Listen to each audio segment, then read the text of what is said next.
Dans l'évangile de Jésus-Christ, selon saint Marc. En ce temps-là, les pharisiens et quelques scribes venus de Jérusalem se réunissent auprès de Jésus et voient quelques-uns de ses disciples prendre leur repas avec des mains impures, c'est-à-dire non lavées. Les pharisiens, en effet, comme tous les juifs, se lavent toujours soigneusement les mains avant de manger, par attachement à la tradition des anciens, et au retour du marché, ils ne mangent pas avant de s'être aspergés d'eau et sont attachés encore par tradition à beaucoup d'autres pratiques. Lavage de coupes, de carafes et de plats. Alors les pharisiens et les scribes demandèrent à Jésus : « Pourquoi tes disciples ne suivent-ils pas la tradition des anciens ? Ils prennent leur repas avec des mains impures. » Jésus leur répondit : « Israël a bien prophétisé à votre sujet, hypocrite. Ainsi qu'il est écrit, ce peuple m'honore des lèvres, mais son cœur est loin de moi. C'est en vain qu'ils me rendent un culte. Les doctrines qu'ils enseignent ne sont que des préceptes humains. Vous aussi, vous laissez de côté le commandement de Dieu pour vous attacher à la tradition des hommes.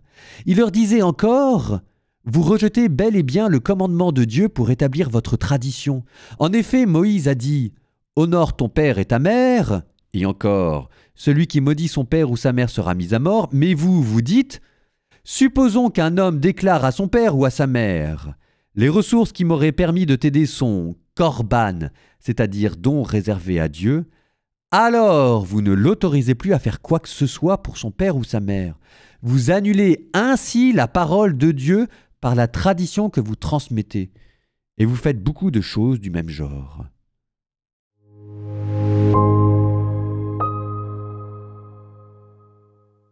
C'est l'histoire d'une cigarette.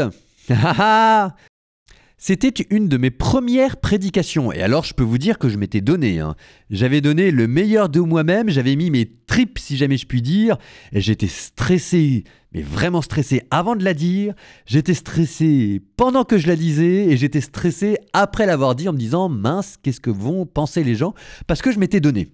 Et à la fin de la messe, je décompresse. J'étais en habit, je sors une cigarette. Scandale sur le parvis de l'église.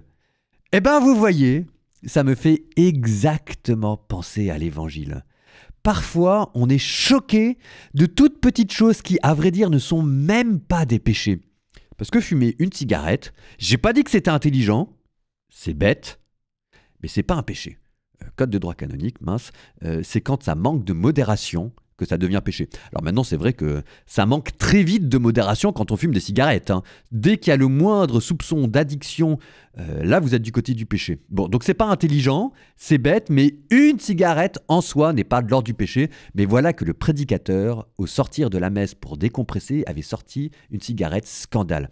Eh bien, vous voyez, ce que les gens ne savaient pas, c'était que moi, je m'étais remis à fumer dans l'ordre parce qu'il y avait des moments dans la vie religieuse où je m'étais pris de telles crasses, de tels coups dans le dos, de tels croche-pieds, etc. Parce que la vie religieuse, ça cogne. Et ça cogne parfois très, très dur. Qu'à un moment donné, j'étais tellement paumé dans la vie religieuse, qu'il fallait que je me raccroche à moi, à ce que j'étais avant de rentrer dans l'ordre.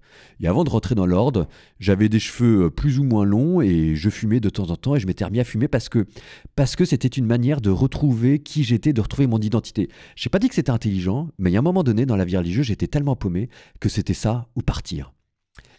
Alors, cet exemple de la cigarette, j'aurais pu en prendre des milliers d'autres dans le domaine de l'hygiène, dans le domaine de la nourriture, mais maintenant relisez l'évangile avec ça en tête et voyez s'il ne résonne pas d'une autre manière.